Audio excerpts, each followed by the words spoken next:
Hello everyone, online class 8th, subject SST, lesson 13, North America, Geographical Features, उत्तर America का भौगोलिक स्वरूप, location and expansion, स्थित एवं विस्तार.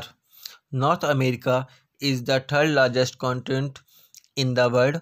When we see the world map, we find that this continent is situated in northern hemisphere. North America lies entirely in the northern hemisphere. It lies between 10th north and 18 north latitude and 20 west and 170 west longitudes. It is 7200 kilometers second long from north to south and 6400 kilometers wide from east to west approximately. Its total area is 2 crore 49 lakhs square kilometer. The continent looks like a triangle.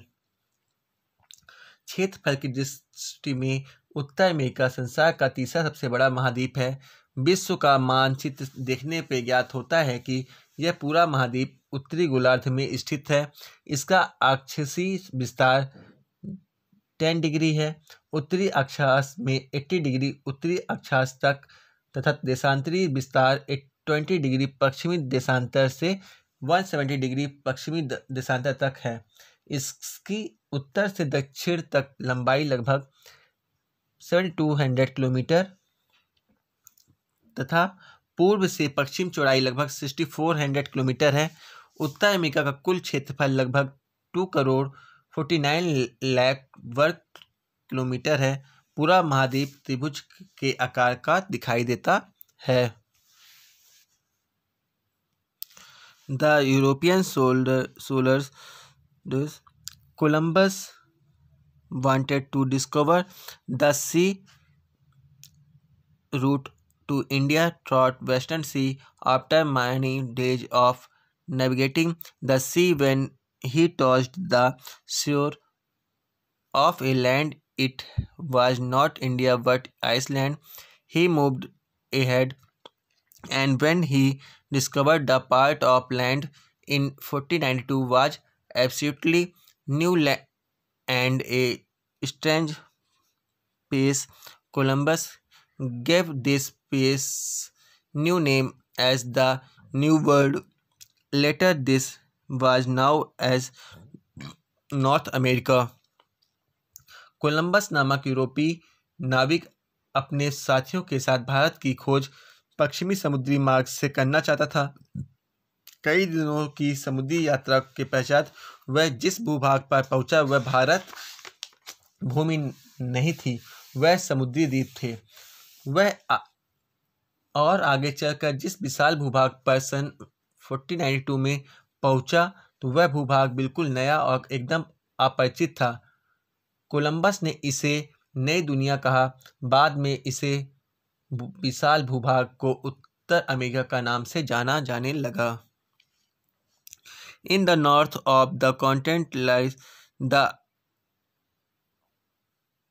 Arctic Ocean, the Atlantic Oceans in the east, the Pacific Ocean in the west, and the South America continent to its south.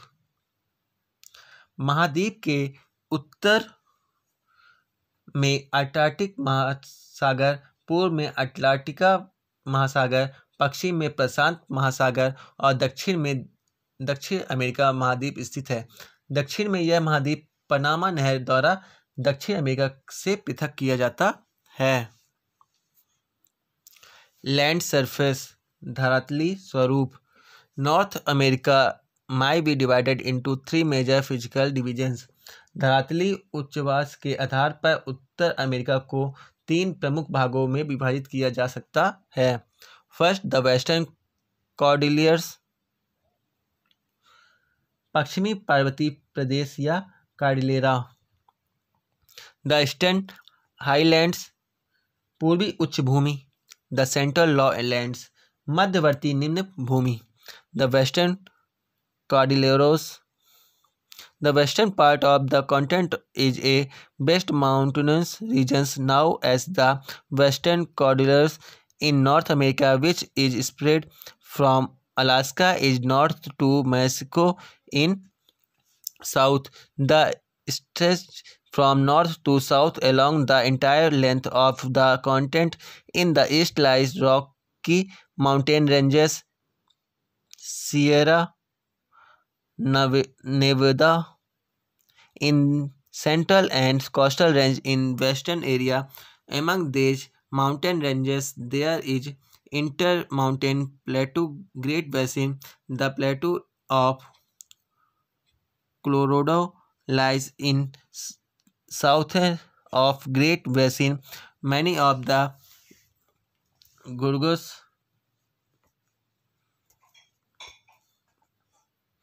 at some places are as much as 80 meters deep. Such very long and deep gorges with wall-like with sides are now as canyons.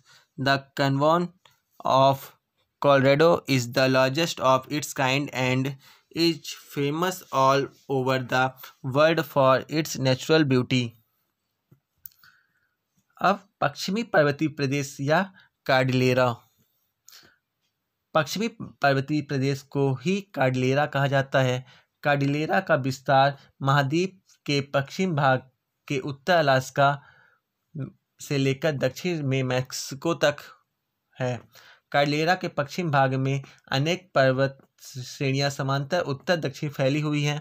पूर्वी में Rocky पर्वतमाला, मध्य में Sierra Niveda तथा पश्चिम में तटीय श्रेणियां हैं।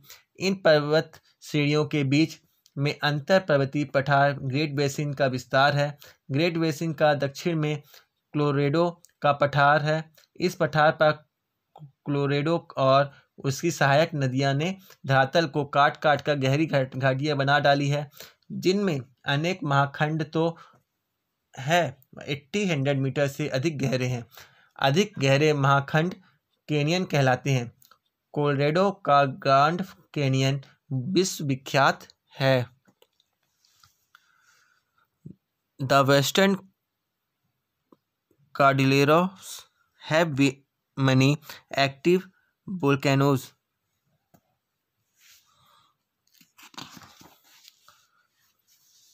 The highest peak of the Cordilleras is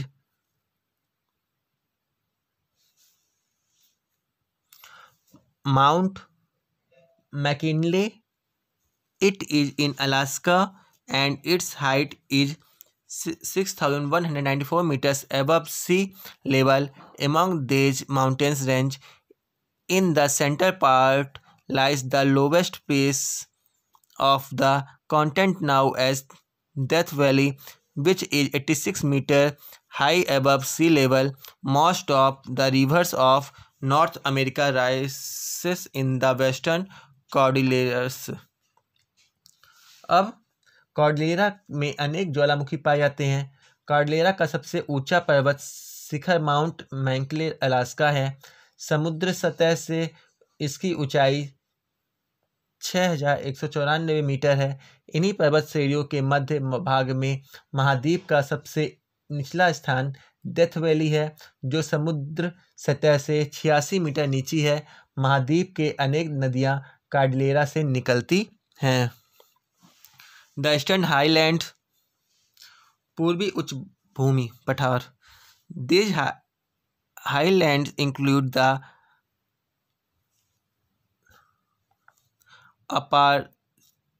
Appalachian Mountains and their extensions. In the east there is Labrador Plateau, and in south it lies the Plateau of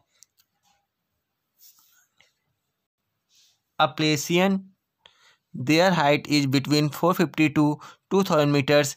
These ascent plateaus are deposits of minerals. Several minerals in large quantity are found here. The mountains are much older than the Western Cordilleras।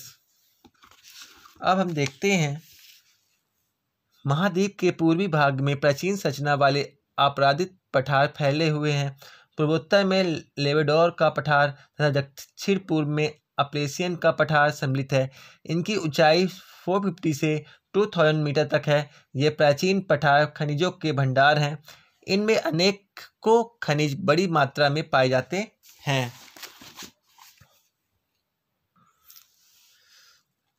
The great central planes, मध्यवर्ती निम्न भूमि मैदान। The great central plains between the western cordilleras and the eastern highlands, their shape is like a big triangle. The northern part of the Great Plains is occupied by the Canadian Shields and the basin of the river Mackenzie, while the central and southern part is a vast, low and flat river basin of the Missouri, Mississippi. This river basin has fertile soil. This triangle-like plains is called prairie plains।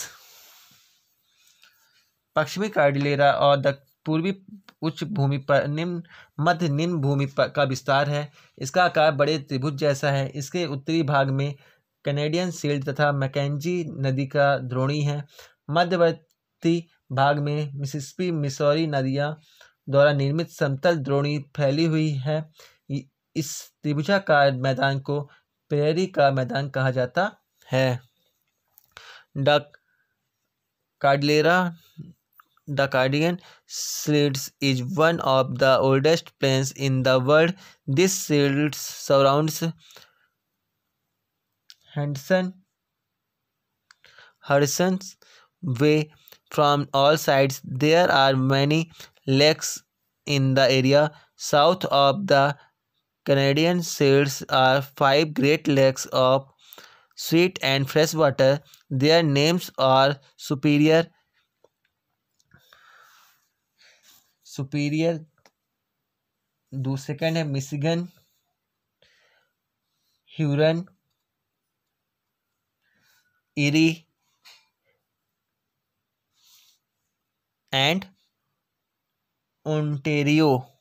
The famous Niagara Falls are located between Lake Erie and Lake Ontario. The famous St. Lawrence rivers link the rivers to the lakes to sea, which is very important for water transport. The entire land's a descending slopes starts from north to south। हम देखते हैं कि नदियों की द्रोणी में उपजाऊ मिट्टियों का फैलाव है। कैनेडियन शील्ड विश्व का प्राचीनतम भूखंडों में से एक है। यह शील्ड हडसन की खाड़ी को चारों ओर से घेरे हुए है। इस भाग को अनेक झीलें हैं। कैनेडियन शील्ड के दक्षिण में मीठे पानी की 5 बड़ी झीलें हैं। महान झीलों के नाम से प्रसिद्ध है। इनके नाम हैं सुपीरियर झील, मिशिगन झील, ह्यूरन झील, इरी झील और ओंटेरियो झील। विश्व प्रसिद्ध नियाग्रा जलप्रपात इरी और ओंटेरियो के बीच स्थित है। इस भाग में सेंट लॉरेंस नदी समुद्र को झीलों से जोड़ती है, जो जल परिवहन की दृष्टि से अत्यंत महत्वपूर्ण है। संपूर्ण निम्न भूमि का क्रमिक ढाल उत्तर से दक्षिण की ओर है। Thank you.